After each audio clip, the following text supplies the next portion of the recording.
nametraka dia tanana goavana teo amin'ny fitantarana ny ministeran'ny kolotsaina sy ny serasera raha matola latina Rakotondrazafy ny fahavitany rova ny lalàna amin'ny feny serasera sy ny fiserasera ary ao ihany koa natafiditra ny ragasy tao anatin'ny vakoka iraisam-pirenena.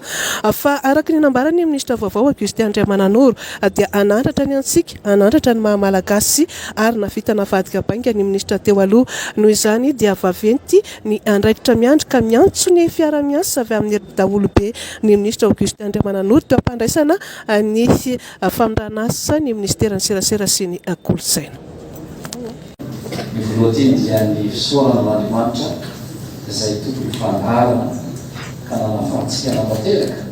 izao amindramby fantanana izao amin'izao olo sy fotoana eto amin'ity ivitoerana manatantara sy manandanja loatra raha ny sehatry ny kolotsaina eto Madagasikara ity. Fanao karak'izany dia niteny fisaorana fakasitrahana ny filoham-pirenena Andry Rajoelina sy ny Premier ministre Christian Tsay lehibe gouvernement noho ny fametraha-pitokisana tamin'ny tenanay ka napandraiketana izao departement vaventy satria isahana ny serasera sy ny kolotsaina anambotra ny antsika, anambotra ny Malagasy ary mihevitra ny tenanay fa zava-dehibe loatra raisina mpanan-tretena izany andraikitra izany ary tsy azo atao hoditsy hitany ko niezaka lehibe izay vita ny mpitantana teo aloha isaora fonokana eto manatoa ministra Lalatiana Rakotondrazafy izay isany mitondra nahavadika bainga vaventy tamin'ny fotoam-piasany miaraka amin'ny mpiara-miasana hitako teo firenena ny asa izay vita teo amin'ity sehatra ity ary fanamby lehibe dia mba ahafitana bebe kokoa hatrany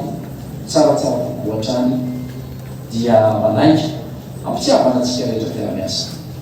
ifanokon-tanana anomezaka efa vita ary indrindra anatsaratsara kokoa mba ho voninahitra ity ministera ity indrindra homendrika ny fipisana zay napetraka ny filoham-pirenena tamintsika mba anarina zany sehatra zany eto amin'ny tany sy ny firenena. Tokoray sy tokovavy angamba ny tsy vaovao amintsika intsony raha ny tena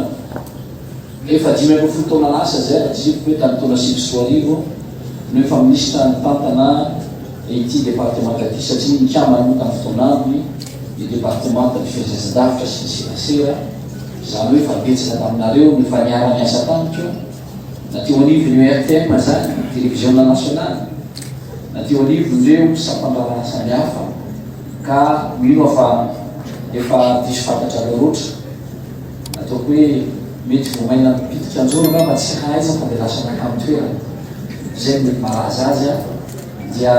sarasarasiamaka aramaintsika rehetrarehetra namana ifankahitaka ndray fanotanana indray tsikitsiky mandamideviteklarisy zany ao ihany keo natatsika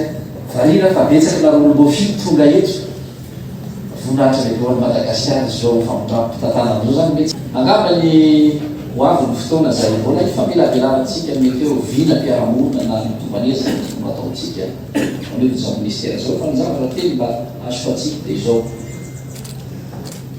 matoa ny filoham-pirenena zay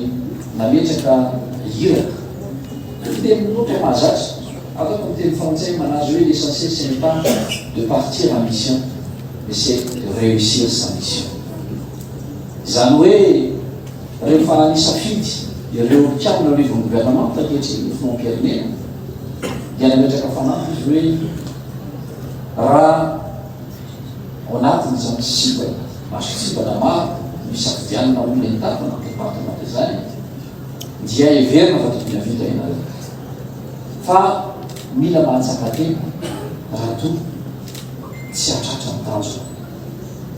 mariavaka iny ka manontany satria tsy ny filoham-pirenena ihany no manao fiany ihany na teo anivony vahoaka Malagasy zay nisafidy azy fa tamin'ny fianarana zay natao ny tenanay dia natao hoe